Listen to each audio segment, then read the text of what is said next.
So now neo-natives, Avatar Simrit here. Y'all know who it is. I wanted to record this video right now while I was thinking about it, so I don't forget it. Right in the middle of it. Right in the middle of all the converging timelines. I was in the middle of doing Kundalini yoga, but it's popped in my head and I was like, oh shit, I should make a video about that. Talk about some of these things, connect the dots, and what I've been noticing and seeing trends and whatever other people are talking about it. It's not just me. But anyway, like I said, I was in the middle of doing my Kundalini yoga, but this came in and I was like, man, I got to get this on video right now. Anyway, so I digress. What I want to speak about is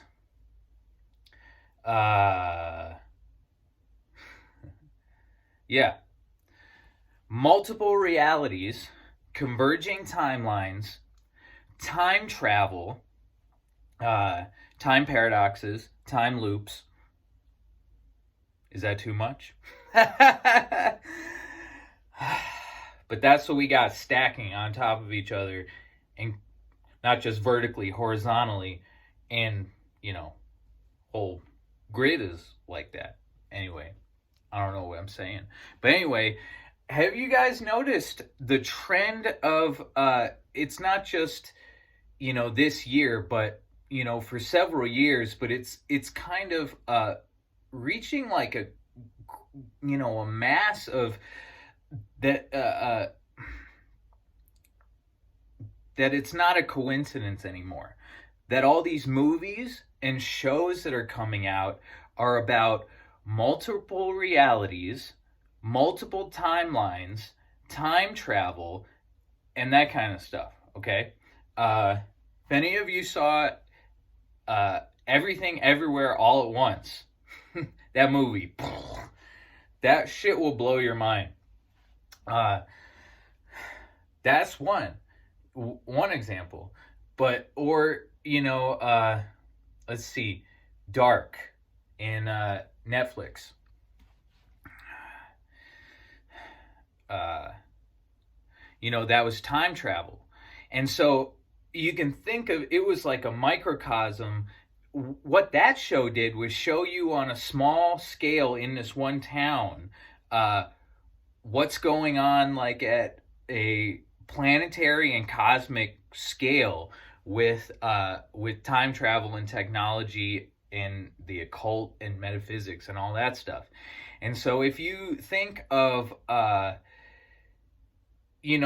of Earth as like a chessboard, if you're able to develop the technology in order to travel through time to, say, the future or the past,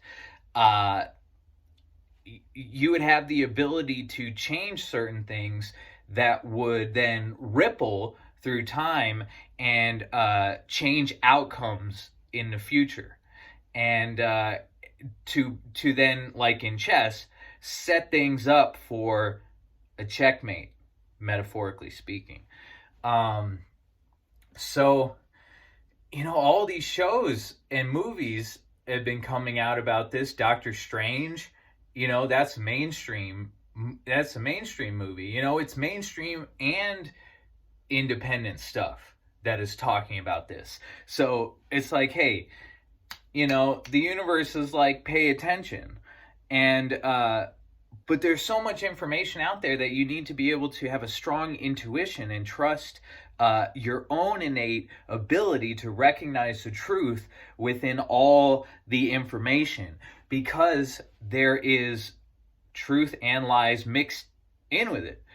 So you got to be able to determine when you're sifting through this stuff in order to put together what is really the truth and what the disinformation is, and throw that out and not let that influence you. And so I want to bring up that I just also read Preston Nichols' book, um, the Montauk Project, and uh, and so that uh, for any of you who read it, you know what it's about. I mean, it all started with the Philadelphia experiment, also known as the Rainbow Project. You guys can research this, Google it or find Preston Nichols' book, The Montauk Project, and there's lots of other ones too. The Philadelphia experiment, where the military was experimenting with stealth radar so that the submarine wouldn't show up on radar, because it would reroute the radar signal around the electromagnetic field, in effect making the radar think that there was nothing there when in fact there was. But what happened was the whole ship disappeared out of physical reality and then reappeared somewhere else, and with some disastrous consequences. Obviously, when it rematerialized, some of the people on board were like integrated into the ship, like in the bulkheads. They were like a lot of people died, and since they were ripped out of their normal timeline and reality, it caused so much mental distort. They couldn't handle it mentally, so those people were literally went insane by being taken out of their normal reality into that space in between, and then reappearing somewhere else. Anyway, that was the start of it, and then the Montauk Project continued that. It's all connected. You can read about it in the book. But then they did more experiments with time travel, with psychics, using psychics and technology together to create these frequencies and distortion fields and all that stuff, so that they could create a tunnel, like a vortex, and people could literally walk through the tunnel to from 1963 to 1983, something like, as an example, and manipulate things, and but that creates time paradoxes and time loops and stuff.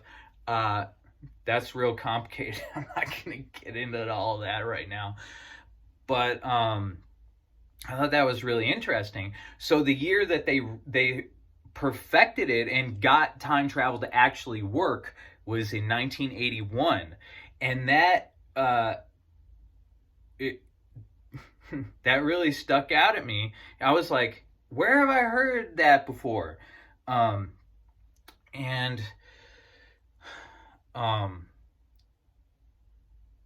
if any of you know the science fiction writer Robert A. Heinlein, who wrote Stranger in a Strange Land, he also wrote a short story called All You Zombies.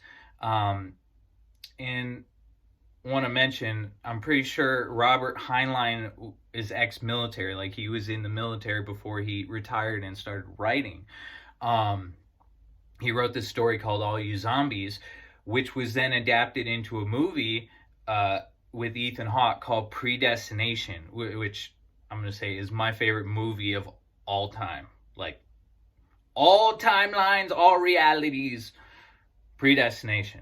And what I thought was interesting was that in the movie, when Ethan Hawke first takes his younger self back in time, the first time his younger self time travels back with him, and he says, you can only travel such and such amount of years from 0 point. And his younger self's like, what's 0 point? And Ethan Hawke's like, he's like, that's the invention of time travel. And he said, it will be in 1981. I'm like, even within fiction, they're trying, it's like within fiction, it's trying to show you the reality. Like, even within, entertainment, there is truth for you to find, and I mean, a lot of people would watch that movie and say this is pure science fiction fantasy, but then other people will realize, hey, this has some basis in reality. And I was curious though, because Heinlein wrote All You Zombies prior to 1981. I'm pretty sure it was published in 1959. I could be wrong on that, but I think that's what I read. And I have the short story, and I was flipping through it to see if that was in there and not just in the movie. And because I thought, I was like, all right, that would be crazy if Heinlein wrote Time Travel Will Be Invented in 1981 in 1959. But that it wasn't in there. It wasn't in the short story. It was only in the movie, which obviously was made after 1981, way after 1981. So it's like, people who are writing these things know about this stuff. You can't deny this once you start diving deep down this rabbit hole. And realize that also, time travel experiments and stuff, once you get into what time paradoxes and all this stuff and alternate timelines, parallel universes, what that can create and what that can cause, will also show that, if they want to achieve their end game in this chess game, if you will, that at some point all these timelines have to converge somehow, or they must try to do this to achieve their whatever their ultimate goal is. But anyway, today I saw a trailer for this like new show on Amazon Prime. I think I'm gonna start watching it today and see if anything. It's called Paper Girls, and I was just like watching the little trailer thing, and this stuff's in there too, like about traveling to another timeline, and then you go to your house, in this timeline, and somebody else is living there. Like, it's like, hey, this is my house. No, this is my house. Like, that kind of stuff is showing up more and more in the media. And I mean, if you think about it, at one point there was a real saturation of, alien movies and alien TV shows and, Ancient Aliens and all that stuff. And so it's like at specific times, it seems like certain, ideas are being saturated in the media. You can draw whatever conclusions you want from that. But trying to think where I was going with this. It was just, I was thinking and just putting all these pieces together, and, but it's pretty much just me thinking out loud.